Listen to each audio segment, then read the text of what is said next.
ketidakadilan hari-hari ini, kawan-kawan semuanya. Sibuk berkonsolidasi untuk membagi kekuasaan teman-teman semuanya. Kita di sini panas-panasan. Halo semuanya, bertemu lagi bersama saya Dea Selvi. Kali ini saya sudah berada di Pertigaan Gejayan, Kota Yogyakarta. Karena di sini akan diadakan aksi yang bertajuk Bencana Demografi dan Darurat Demokrasi. Saksikan kelanjutan demonstrasi kali ini hanya di Just News 2045 TV Jogja. Itu karena ada sesuatu yang salah. Ada penindasan, ada perampasan hak masyarakat adat. Dalam hal ini di Jogja itu sendiri juga, di Jawa sendiri secara umum, lahan masyarakat adat atau lahan sawah itu kemudian dirampas oleh pemilik saham atau pemilik investor yang kemudian digusur habis melalui kebijakan pemerintah yang berpro atau lebih berpihak pada sistem kapitalisme itu sendiri. Sehingga mereka mau tidur di mana? Tidur di jembatan. Ketimpangan semakin terjadi, rakyat-rakyat miskin semakin tidak dapat menyentuh pendidikan tinggi. Di Yogyakarta sendiri, upah minimumnya, bahkan apabila menabung selama 18 tahun, orang tua belum tentu bisa menguliahkan anaknya di perguruan tinggi negeri. Yang dengan demikian, bagaimana intelektual muda dapat diciptakan dan membawa perubahan kepada rakyat Indonesia? Karena akses terhadap pendidikan tinggi itu sendiri sudah ditutup dengan segala peraturan-peraturan yang sistematis untuk intelektual muda tidak dapat mencapai pendidikan tinggi. Kita bisa bedah satu persatu. Pangan, food estate, gagal. Lapangan kerja semakin susah. Ada 7 juta orang nganggur. Mahasiswa bingung mau kerja apa. Jadi driver ojol, nasib tidak jelas. Upahnya tidak pasti. Dan kawan-kawan tahu, di Yogyakarta minimum untuk hidup layak 4,6 juta rupiah per bulan. UMR-nya cuma 2 juta rupiah. Apakah itu adil, kawan-kawan? Tidak. Kawan-kawan, di saat rakyat sedang susah, ratusan triliun mengalir ke ibu kota negara. Ratusan triliun mengalir untuk proyek food estate dari Kalimantan sampai ke Papua. Apa hasilnya? Nol besar. Dan kita hari ini kita akan rebut kembali bahwa Jokowi 9 tahun telah gagal memakmurkan Indonesia, telah gagal memberikan pendidikan yang gratis. Masih ada keluarga yang bunuh diri. Masih ada teman kita yang sudah putus asa karena tidak sanggup lagi membayar uang kuliah yang semakin mahal. Masih ada saudara kita di Nusa Tenggara Timur yang harus merobek perutnya karena dia tidak bisa memenuhi kebutuhan yang paling gak pernah turun ke jalan. Bahwa bencana Jokowi merosot demokrasi, melanggengkan represi.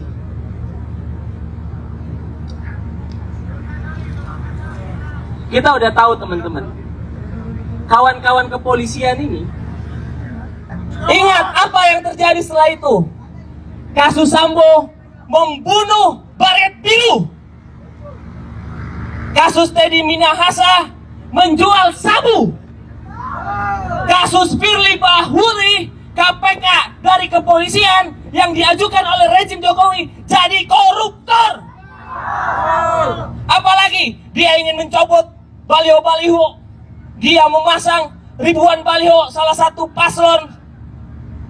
Apalagi kalau bukan alat yang mengintimidasi kita hari ini.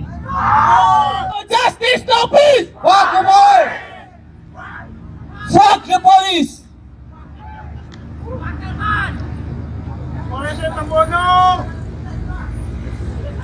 Semua menteri udah kayak burung berkicau, mengatakan bahwa indeks demokrasi kita baik. Bapak pernah gak dipukulin di Gejayan? Pendidikan gratis, maka bonus demografi itu akan menjadi bencana bagi kita kawan-kawan. Oke, kawan-kawan. Maka hari ini kami dari Serikat Mahasiswa Indonesia mewakili seluruh teman-teman bahwa negara hari ini di dalam cengkeraman kapitalisme. Para partai politik hari ini yang mengatasnamakan dia adalah partai politik yang merepresentasikan rakyat, namun itu omong kosong kawan-kawan. Maka salah satu jalan alternatif untuk merebut kekuasaan dengan adanya pembangunan partai politik alternatif kawan-kawan. Partai politik alternatif yang kemudian benar-benar lahir dari rahim rakyat itu sendiri kawan-kawan, bukan atas sekelompok tertentu yang mempunyai kekuasaan, yang mempunyai duit untuk membangun partai kawan-kawan. Maka dengan adanya politik alternatif itu bisa menjadi salah satu solusi untuk membawa rakyat Indonesia menuju kesejahteraan kawan-kawan. Apakah hari ini kawan-kawan masih percaya dengan partai busuk hari ini? Omong kosong kawan-kawan. Nyatanya tidak kawan-kawan. Hari ini oligarki, para penguasa saling berkonsolidasi kawan-kawan, coba memetakan kekuasaan kawan-kawan. Tapi rakyatnya dikeluarkan undang-undang cipta kerja kawan-kawan, yang dimana negara dengan secara langsung melegalkan praktek-praktek outsourcing kawan-kawan. Faktanya hari ini tidak ada jenis pekerjaan yang tidak bisa di-outsourcing kawan-kawan. Bayangkan kawan-kawan, bagaimana ke depan 1 juta mahasiswa yang setiap tahunnya itu akan menjadi pengangguran kawan-kawan. Bagaimana kita menyambut Indonesia Emas 2045? Karena yang ada hanya ketimpangan, upah murah, dan kemiskinan kawan-kawan. Satu-satunya keunggulan komparatif Indonesia 2045 itu hanya ada upah murah, buruh murah, dan investasi berdatangan kawan-kawan. Jika hal ini tidak segera disikapi mahasiswa pemuda, ini akan jadi ancaman terbesar kawan-kawan. Belum lagi kita berbicara terkait ketetapan kerja kawan-kawan. Sejauh ini kita hanya digunakan kontrak kawan-kawan, yang hari ini model upah sudah berbagai macam kawan-kawan. Bagaimana bisa kita menyatakan bahwa Gojek itu memiliki hubungan kerja kawan-kawan? Sedangkan hari ini intelektualnya terbatas kawan-kawan di tembok-tembok kampus sana kawan-kawan. Mereka tidak berani menyuarakan, melihat kebenaran fakta hari ini kawan-kawan. Tidak banyak yang bisa hari ini duduk di sini, para intelektual yang hanya terbatas di lingkup kampus itu kawan-kawan. Maka untuk itu, untuk menambah semangat kita hari ini, mari kepalkan tangan kirinya kawan-kawan. Ikuti saya, kita akan menyanyikan lagu Darah Juang. Tanah kami subur Tuhan, di sini negeri kami, tempat padi terhampar tak terjang. Mereka dirampas haknya, tergusur dan lapar. Bunda akan meranjang kami. Selama itu pemimpinnya tidak ada yang mempunyai hati nurani untuk demokrasi, terutama untuk rakyatnya itu sendiri kawan-kawan. Hari ini kita bisa lihat juga pemilu 2024 yang akan dilakukan untuk kepentingan siapa kawan-kawan. Jokowi yang latar belakangnya rakyat sipil tapi prakteknya militeristik kawan-kawan. Apalagi besok yang naik Prabowo kawan-kawan. Itu lebih parah lagi kawan-kawan. Bukan membenarkan bahwa Anies sama Ganjar baik. Tidak ada kata baik untuk pemimpin politik hari ini di Indonesia kawan-kawan. Tidak ada kata baik atau kata rakyat sipil yang menjadi pemimpin politik selama rakyatnya itu masih dibungkam. Ruang demokrasi yang ada di kampus-kampus sudah dibungkam kawan-kawan. Kita bisa lihat kemarin festival keadilan yang akan dilakukan di kampus UIN tapi dibungkam kawan-kawan. Sebelum di UIN juga di kampus UGM dibungkam kawan-kawan. Kita tahu bahwa pendidikan yang merdeka, tapi prakteknya kolonialisme, kawan-kawan. Selama kita tidak bersatu, berjuang, rebut demokrasi, selama itu juga kita akan dijajah. Hari ini tidak hanya di Papua, kawan-kawan. Berbicara Papua, saya kira kawan-kawan semua sudah mengikuti di media sosial. Apakah salah pemerintah yang tidak memberi perhatian seperti itu? Ya, saya tidak ingin mengatakan teman-teman punya perspektif masing-masing, saya tidak memaksa. Tapi memang semestinya pemerintah punya perhatian untuk skala komunal, saya rasa, untuk memperhatikan hal-hal yang tidak menyenangkan itu. Sebagai penutup, itu saja ceritanya. Saya ingin teman-teman merepresentasikan menurut bayangan teman-teman sendiri. Tidak ada urusan saya untuk menarasikan, menceritakan, mendongengkan segala orasi. Saya hanya ingin mencurahkan sedikit cerita saya. Judulnya Cinta. Ingin membaca puisi cinta. Hai cinta, hai cinta, ingatkah kau kepada Ibu Pertiwi? Kaki-kaki kakuk, kiku tak kuat menahan kerasnya batu pengkhianatan. Hai sayangku, hai sayangku, ingatkah kau pada Ibu Pertiwi? Kulihat Ibu Pertiwi sedang bersusah hati, air matanya berlinang, sedang apa gerangan? Air matanya berlinang, kepalanya linung, ia jatuh terisak sesak karenamu. Siapa kamu? Iya kamu, kamu yang berorasi cinta tapi tak terbukti pemerkosa. Siapa kamu? Iya kamu, kamu yang berorasi, kamu yang berlidahkan Pancasila tapi jelas kau penjilat-penjilat Belanda. NKRI harga mati. NKRI harga mati, NKRI harga promosi, harga obral bagi para bangsat-bangsat maha tinggi lagi rakus. Sadarlah hai pemuda, sadarlah. Kebenaran hari ini jadi keraguan yang pasti, ditutupi oleh koruptor-koruptor pikiran, penghisap darah, vampir penghisap darah dan tanah air. Sadarlah hai pemuda, perjuanganmu melawan kebatilan. Perjuanganmu seperti memegang bara api. Jangan takut terbakar, jangan takut hangus, jangan takut apa-apa. Karena tak ada kebenaran yang tak pahit, tak ada kebenaran yang tak sakit. Perjuangan mestilah berdarah. Hidup rakyat, hidup mahasiswa, hidup buruh, hidup seniman, hidup kawan miskin kota, hidup jurnalis yang selalu berpegang teguh pada kebenaran. Kawan-kawan, siapa yang akan milih tanggal 14 Februari besok? Angkat tangan. Angkat tangan. Oke, terima kasih. Aku nggak ngajak golput ya. Tapi kemudian hari ini tampaknya Gejayan memanggil sudah benar. Aku pikir hari ini kita yang duduk di Gejayan, yang berpanas-panasan di Gejayan, kita sudah sepakat kawan-kawan. Untuk apa? Untuk menunjukkan bahwa negara ini tidak baik-baik saja. Teman-teman tahu, ingat siapa partai politik yang sekarang duduk di Senayan yang bersolidaritas atas Rempang? Ada atau tidak? Siapa partai politik yang hari ini duduk di Senayan yang dulu kita kelaparan pas Covid yang bersolidaritas kepada kita? Siapa partai politik hari ini yang duduk di Senayan yang kemudian bersolidaritas dengan teman-teman Wadas?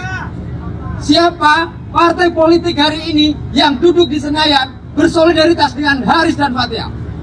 Yang bersolidaritas dengan Budi Pego? Yang bersolidaritas dengan petani pakel? Siapa kawan-kawan? Tunjukkan. Sementara mereka hari ini PD. Teman-teman tahu Gemoy tadi yang di atas, mereka mengatasnamakan kita, kawan-kawan. Teman-teman tadi pas jalan ada Soeharto di sana, ada foto Prabowo di sana, ada bendera partai politik di sana. Untuk apa mereka? Berlomba-lomba untuk apa? Berlomba-lomba untuk seakan-akan lebih tahu soal persoalan negara ini, kawan-kawan. Padahal apa persoalan negara hari ini? Persoalan negara hari ini kurang lebih yang ada pada banner kita yang kita bikin hari ini, kawan-kawan. Itu persoalan negara hari ini. MDR 0,3%. Sementara itu, teman-teman, pemerintah memberikan subsidi motor dan mobil listrik yang harganya luar biasa fantastik, teman-teman. Baru-baru ini, baru saja terjadi. Kalau teman-teman melakukan analisis dan kajian terhadap isu yang terjadi, teman-teman semua, ini sudah jelas-jelas menampakkan ketimpangan yang terjadi di negara Republik Indonesia ini. Kerja-kerja malah dikerjain. Kemudian terkait dengan merosotnya demokrasi, ini sudah jelas sekali. Mungkin sudah banyak yang menyampaikan. Kemudian terkait dengan bahwa kami dari Aliansi Rakyat Bergerak akan menyampaikan beberapa hal terkait situasi Indonesia hari ini. Yang pertama, bahwa Indonesia dihadapkan pada bonus demografi, yakni kondisi jumlah penduduk usia produktif pada tahun 2020 sampai 2030 mencapai 70%. Dari total penduduk yang Indonesia saat ini sudah mencapai 275.000 juta jiwa. Bonus demokrasi seperti ini seperti pedang bermata dua. Dia bisa menjadi positif dan juga bisa menjadi negatif. Angka-angka tersebut menunjukkan bagaimana tantangan tenaga kerja di Indonesia dalam menghadapi persaingan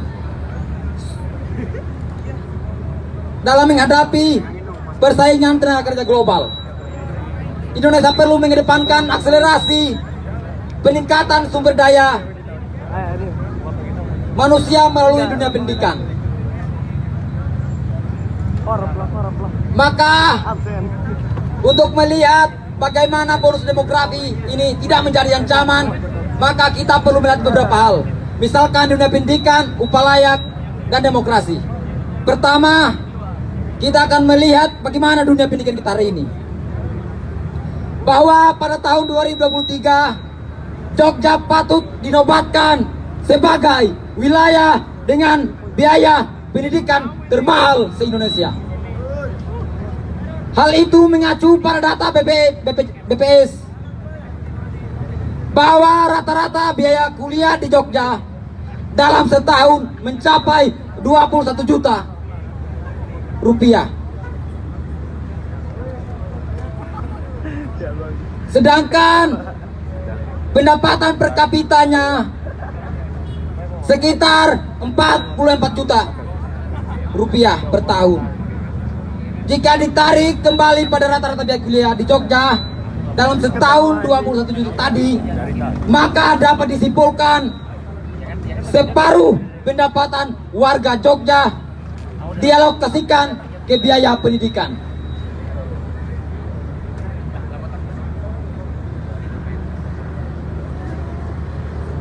Permasalahan sosial dan tantangan global yang semakin kompleks tentunya perlu disikapi dengan serius. Terlebih budaya kolonial dan feodal yang turun-temurun menyebabkan sumber daya alam maupun manusia yang terdapat di Indonesia dilanggengkan untuk dieksploitasi. Apa gunanya ketika pendidikannya seharusnya mampu mensejahterakan masyarakat untuk kehidupan yang lebih baik, justru memberatkan mereka. Hal ini dapat dilihat melalui biaya UKT dalam pendidikan tinggi yang kian hari semakin tinggi. UKT perguruan tinggi yang tentu berdampak terhadap segala golongan masyarakat, terutama kepada mereka yang memiliki hambatan secara finansial. Untuk menghadapi permasalahan tersebut, pendidikan gratis merupakan narasi yang perlu disuarakan oleh segala pihak yang menginginkan keadilan akses pendidikan berkualitas.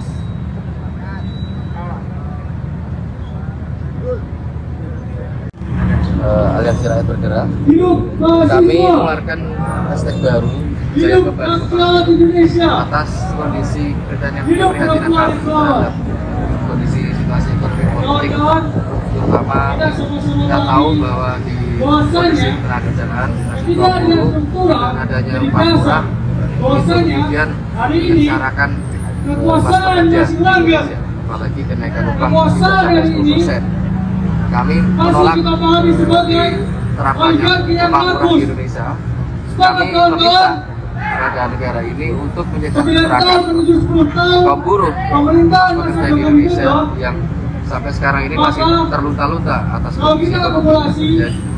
Yang kedua, soal pendidikan, kami juga menuntut kepada negara agar mewujudkan pendidikan gratis untuk semuanya, karena pendidikan gratis adalah tanggung jawab negara yang sudah sesuai dengan konstitusi. Ini adalah tugas dari negara untuk mencerdaskan seluruh kehidupan berbangsa dan bernegara dengan mewujudkan pendidikan gratis.